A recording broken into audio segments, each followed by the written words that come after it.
And here we go. 10. Hydrogen burn-off igniters initiated. 7, 6, 5. 4-stage engine start. 3, 2, 1. Boosters in ignition. And liftoff of Artemis 1. We rise together back to the moon and beyond. And here we go. 10. Hydrogen burn-off igniters initiated. 7, 6, 5. 4-stage engine start. 3, 2, 1. Boosters in ignition. And liftoff of Artemis 1. We rise together back to the moon and beyond.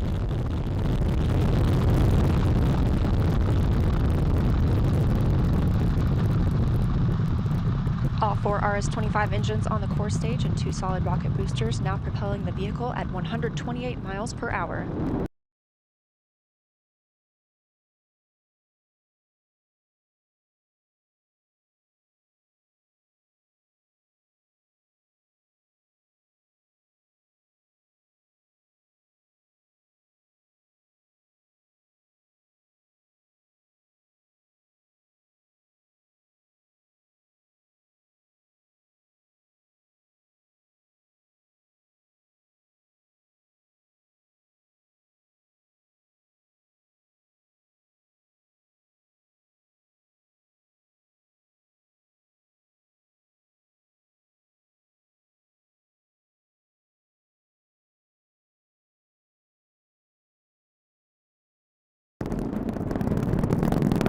The 4 core stage engines throttling down ahead of passing through max Q.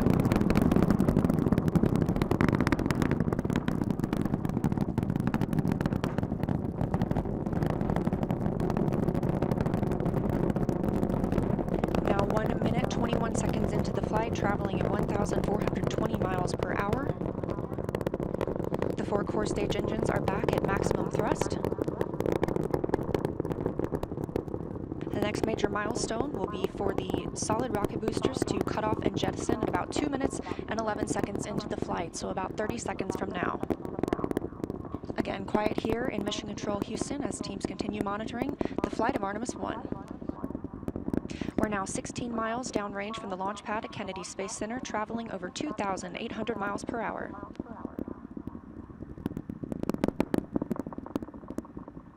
Standing by for solid rocket booster jettison and shortly thereafter.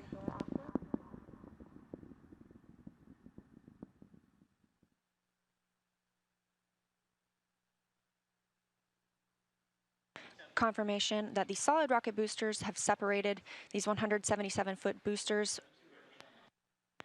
Now the core stage continues to power the flight of Orion, all 4 RS-25 engines firing, traveling over 3,400 miles per hour, 46 miles downrange.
And you're seeing there on your screen our first Earth views. This view of Earth captured from a human-rated spacecraft not seen since 1972 during the final Apollo mission some 50 years ago. The views of our blue marble in the blackness of space now capturing the imagination of a new generation, the Artemis generation.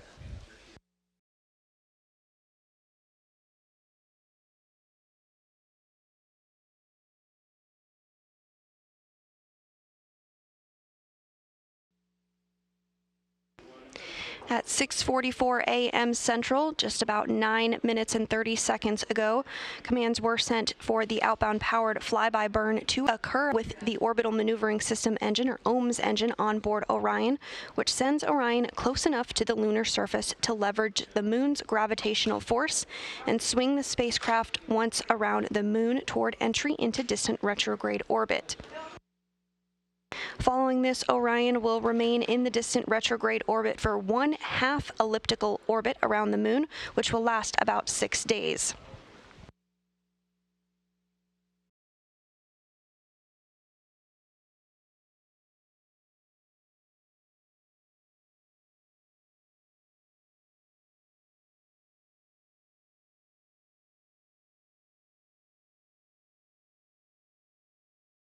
Now to distant retrograde orbit, or DRO. We're going to be about 38,000 miles away from the lunar surface as we orbit around. That's part of why we're calling it distant. And we call it retrograde because the moon orbiting the Earth in this direction, and then we're entering into our orbit in this direction. Opposites, retrograde. Now we're choosing this orbit because it's extremely stable. It doesn't cost a lot of fuel to maintain your position there, and that gives all of our engineers, our flight controllers, the chance to really learn about Orion systems in deep space. We'll learn about flying a spacecraft farther than we've ever sent one intended for humans. We're going beyond anywhere we ever went for Apollo. And so we're in that orbit, test out all of those systems. Eventually we'll do a maneuver to break out of that, do another flyby, and come home.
We're continuing to get some spectacular views from the Orion spacecraft.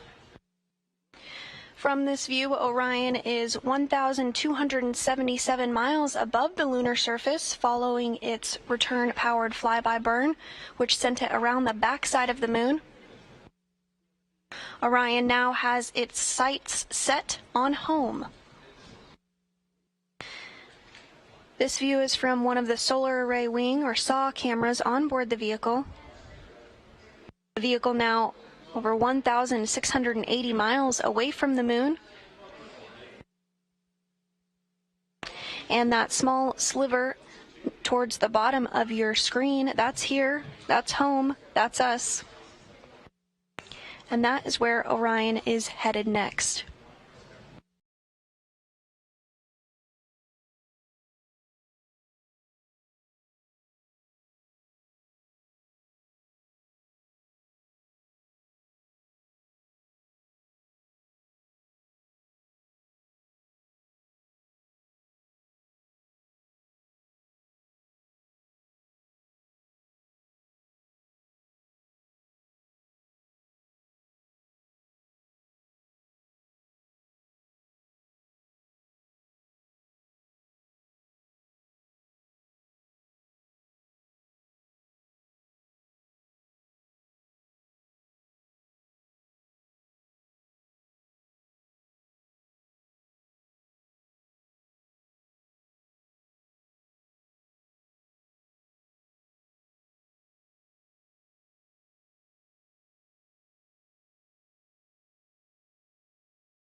"50 years ago today, Apollo 17 Commander Gene Cernan and Lunar Module pilot Jack Schmitt guided Challenger to a pinpoint landing on a barren rock-strewn area of the moon called Taurus Littrow.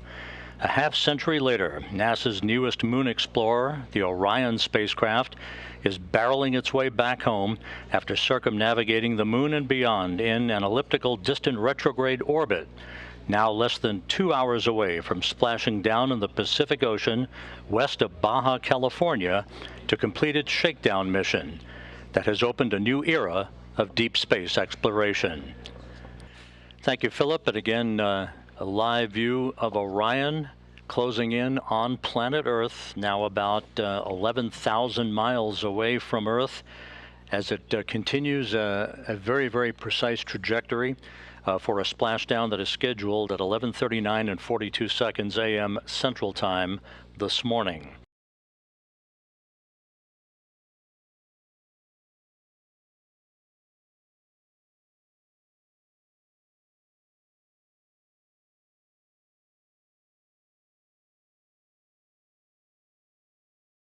Now just 1 minute away from crew module service module separation.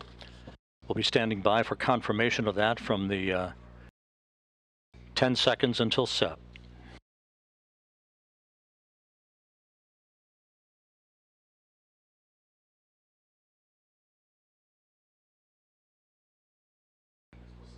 We have confirmation of separation. Orion flying on its own.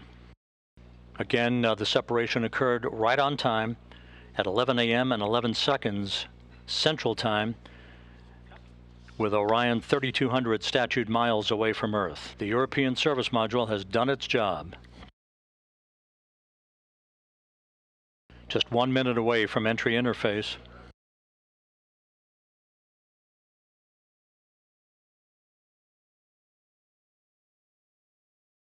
And this view from the cabin camera Looking out of the upper hatch of Orion, you can see the limb of the Earth. We're going to be losing all of the data here shortly once we enter into the Earth's atmosphere and begin the first of the 2 blackout periods.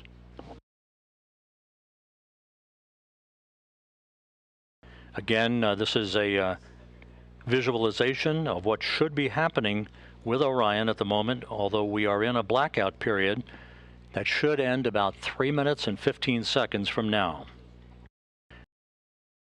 And we have data from Orion. Orion out of the blackout period.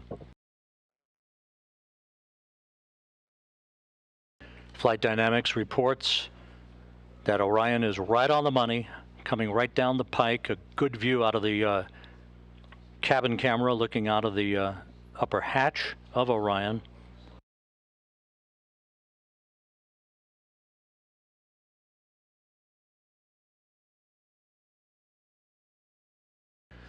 We should be performing the skip entry maneuver momentarily.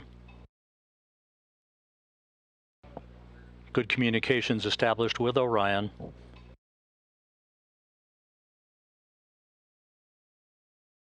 This view on the deck of the USS Portland.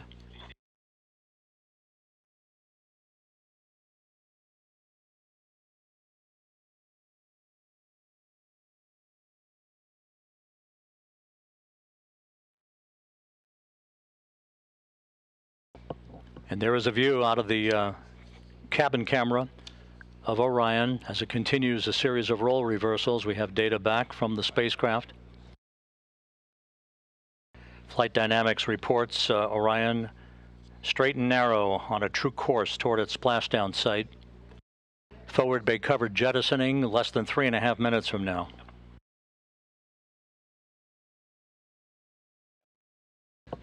$150,000 feet off the ocean.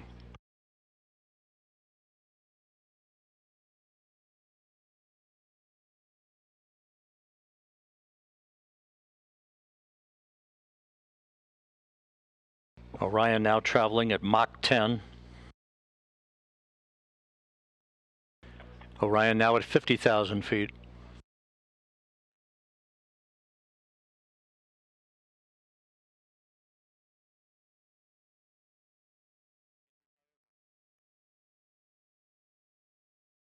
Forward bay covered jettisoning pyros are armed.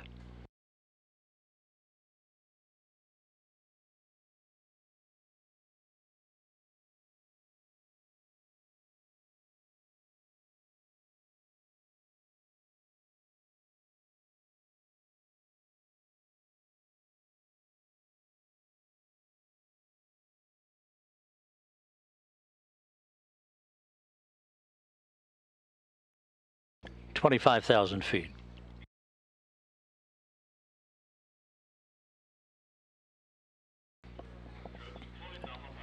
Drogues have been deployed.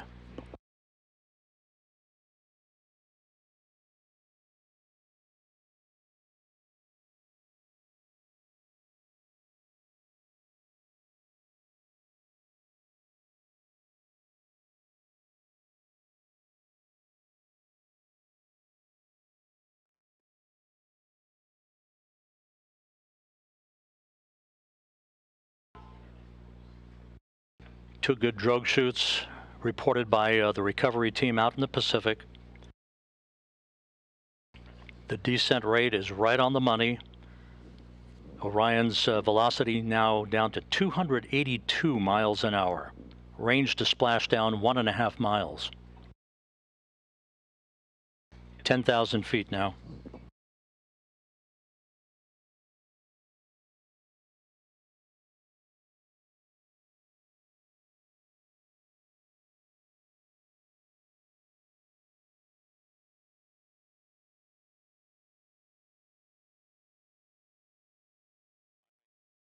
And we're on mains.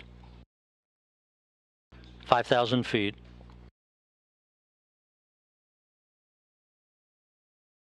Reefing in progress.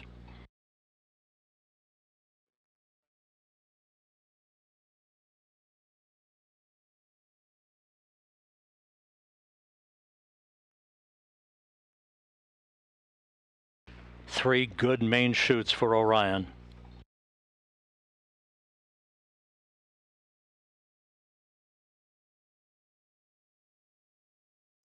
We have 3 fully inflated main chutes. Time to splashdown 90 seconds. Perfect descent rate reported.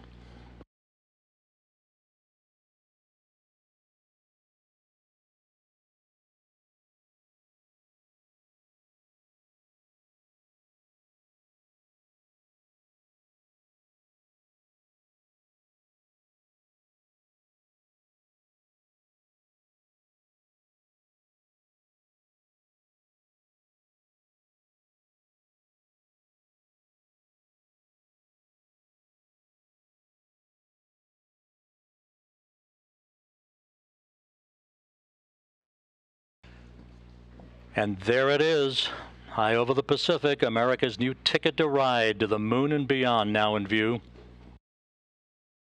Orion under its chutes descending toward splashdown.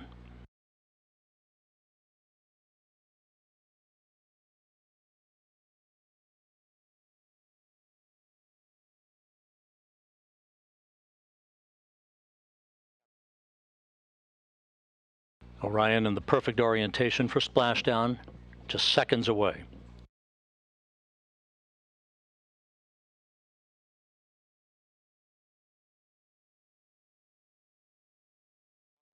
(1,000 feet).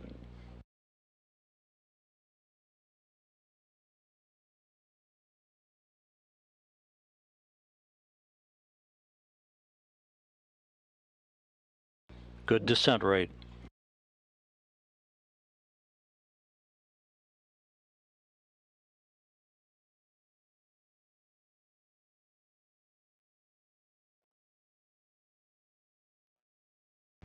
(500 feet).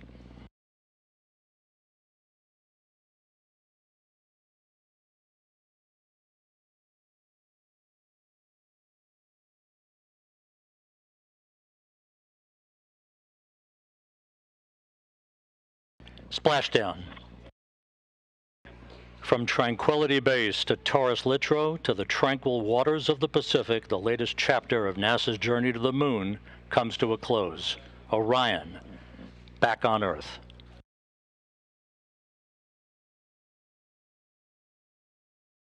Orion is in great shape.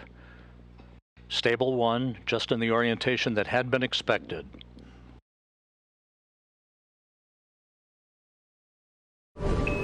Subscribe for more space.